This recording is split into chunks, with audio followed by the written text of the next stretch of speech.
Good morning. This is Eitan Shalom at the Body Mind Wellness Center. Technically, I'm in my kitchen, and I want to show you the pumpkin seed healthy breakfast cookies, the pumpkin seed healthy breakfast cookies that I'm making. I haven't baked them yet. I did it in a hurry, so I didn't spend a ton of time perfectly molding those cookies. But the point here is that you can make healthy cookies. You can make sweets, desserts that aren't loaded with sugar and that have nutrient-dense, good ingredients. So let's go over what are in these cookies. Starting point are the pumpkin seeds. And what I'd like to show you is that there are two varieties of pumpkin seeds that you can get. And these are the beautiful dark green Austrian variety pumpkin seeds that they grow now in Oregon, and also Canada. They're harder to find, but if you Google Oregon pumpkin seeds and just look for the larger dark ones like this, sometimes they'll be referred to as Austrian. I don't know if these have more nutrition than the inexpensive ones that are imported from China, but these are the commonly available pumpkin seeds that you would get at any supermarket. They're perfectly good, and the thing about pumpkin seeds is that they're very high in zinc, and they're very low in lectin. Some people are sensitive to lectins. Lectins are high in a lot of nuts and some other seeds, like sesame seed, I believe. So my only issue is that all of the pumpkin seeds that you can get like this are grown in China, and there is a problem. There has been a documented problem of contamination in the soil in which things in China are grown, and it can be naturally occurring. It doesn't even have to do with pollution. Doesn't even necessarily have to do with pollution, though it can. So there has been problems of contamination with heavy metals. And we know that from even some of the Chinese herbs can be contaminated from the soil itself. So first ingredient is pumpkin seeds. And how do I get those pumpkin seeds into something like that? Is I have a really nice coffee grinder. This is the brand, Epica. I don't get any money to tell you about their brand, but it's the best one I've been able to find. And I put them in there and grind them up. It's as simple as that. And they grind up to a coarse grind or even a fine powder, depending what you put in it with it. And you can get heavier duty things. My Indian friends all have what they call mixies, which come from India, but this is good enough for me. And what I do is I put the pumpkin seeds in there with some organic unrefined coconut sugar. Coconut sugar is a good sweetener because in addition to having some good nutrients in it, it has a lower glycemic index. It's also very coarse. So when I'm making cookies, I want to grind it up in there with the pumpkin seeds, and that way it gets more like powdered sugar. You want to put some fat in there. So I used some olive oil.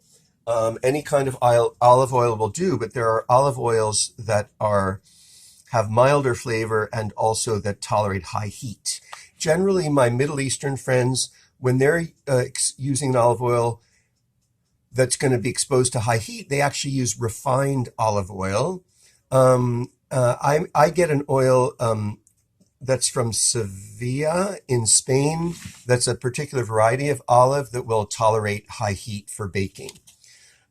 So we have pumpkin seeds, we have raw coconut sugar. We also supplement that raw sugar, in my case, with some stevia. And I'm using this particular brand of stevia, which I like. That's a non-caloric sweetener that helps to actually lower blood sugar, evidently. And then flavorings.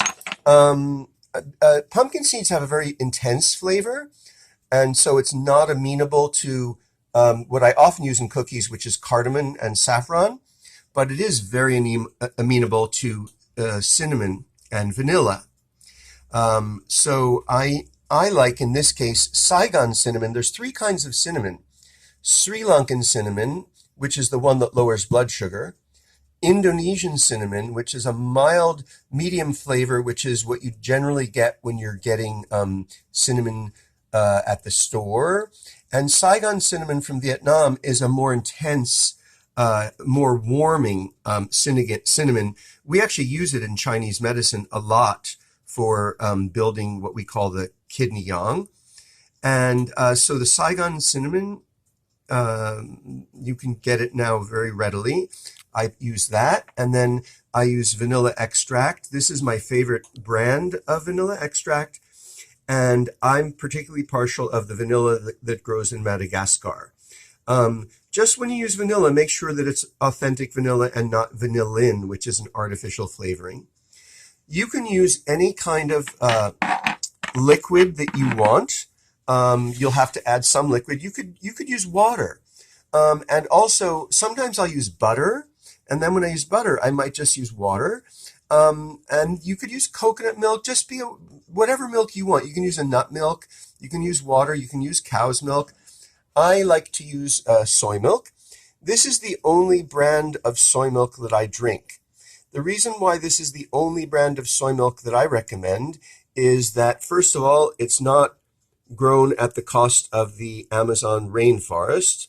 A lot of the soy milk and soy products come from Brazil, where they're cutting down the rainforest. That's number one. So this is grown in the USA.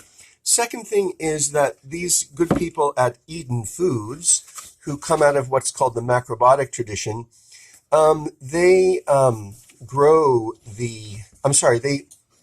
blend their soy milk with kombu seaweed.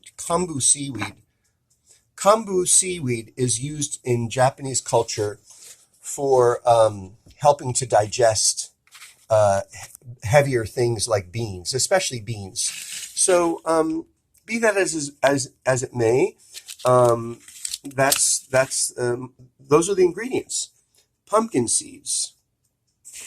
Oh, I'm sorry, I left something out. Pumpkin seeds, coconut sugar, stevia, cinnamon, vanilla, soy, and then I added a little bit of flour. Now, what kind of flour can you use? You can use any kind of flour. Sometimes I'll use a combination of rice and corn flour, but it really comes out the best with something like wheat flour or sorghum.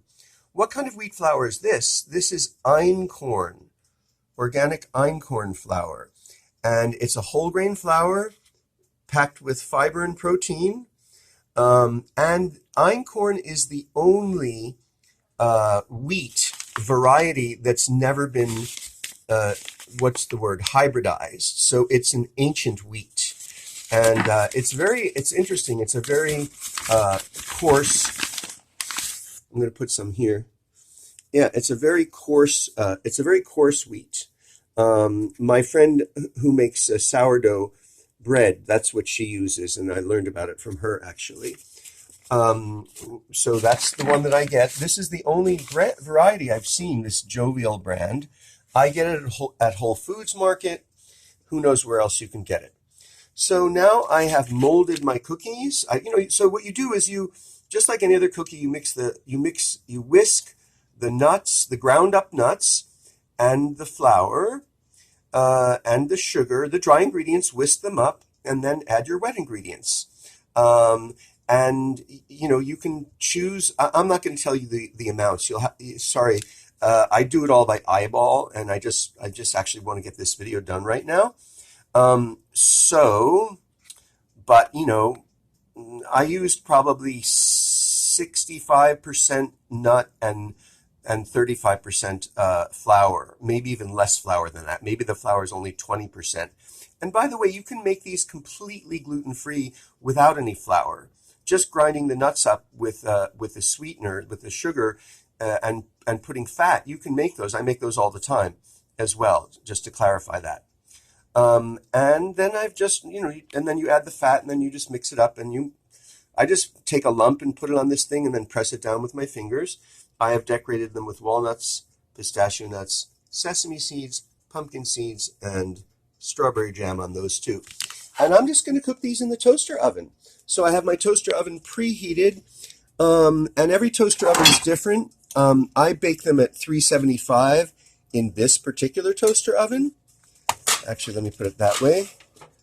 This old toaster oven. In fact, on my toaster oven, I'm going to crank it up a bit.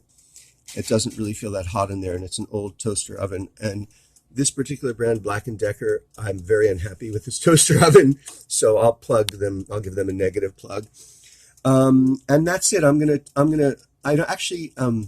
start it at 10 minutes and then check them in 10 minutes. Haven't made these in about a year or so, so I don't remember how long I leave them in.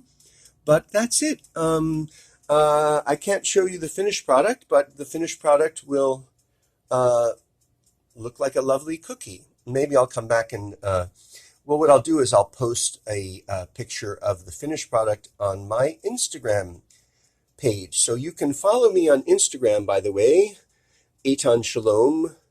You can follow my this YouTube page, and there are also articles on my website about making cookies. So I'll link to those. If you like the video, please press the like thing and sign up to my page. Thank you so much. Take care.